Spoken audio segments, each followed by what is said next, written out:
Hey America, it's Sandy. Tuesday, the 8th of March 2011. Just want to talk to you quickly about our dependency on foreign oil and oil itself. As we've seen in the last few weeks with the situations in Libya and Egypt, how the price of oil has skyrocketed to over $105 a barrel, which translates into three and a half, four, and in some cases $5 a gallon for gas. Um, we finally got to really need to sit down and think about using alternative energy, getting off foreign oil, and getting off oil in general. God forbid this spreads further east to Saudi Arabia and other oil producing countries. Don't be surprised if you see oil at $200 a barrel, and I don't even want to think what that translates into at the pump. Um, we have ourselves to blame because we're so dependent on it with big cars and not using the mass transit or carpooling when we should be.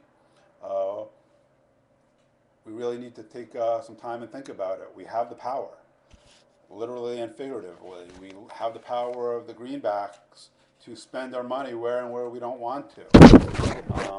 We also have the power of the pen when it comes to voting for our elected officials who are mostly under the influence of big oil and their lobbyists and are resistant to solar, wind, hydro, and nuclear power.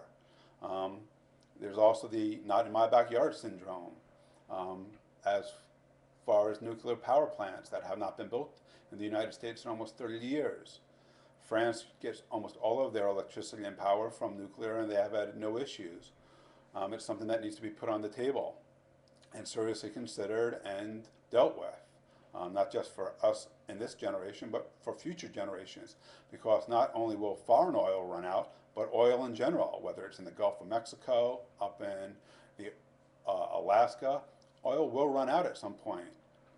Whereas there's unlimited sunlight, unlimited wind, and hydropower.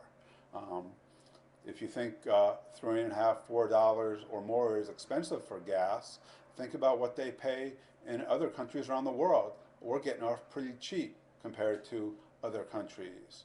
So we really need to speak up, let our voice be heard, get angry, let our politicians know that there are a lot of alternatives. There's been a lot of reluctance. Um, Nixon started it a few back in the 70s, trying to get us off foreign oil. Even George W. Bush, a few years back under his presidency, talked about getting off foreign oil. In coming months, we're going to see record profits by the oil companies based on these increased prices that they can get, and we're going to be pissed off even more then. But we're only to blame ourselves. We're already seeing increases in the cost of food and other raw materials based on the fact that oil's gone up, and it takes oil to move the trucks to get food to market. Uh, Oil is also used in the plastics and other packaging and in fertilizers that are used to grow some of the plants and vegetables and fruits. So we really need to have a serious conversation with ourselves, let our elected officials know, and let our big oil know by using the almighty dollar. So we need to seriously think about it. We've talked about it. We can only talk for so long. It's now time to act upon it. Thanks. You can find this on my YouTube channel. You can also follow me on Twitter at Sandy161. Thanks, and I'll speak to you soon.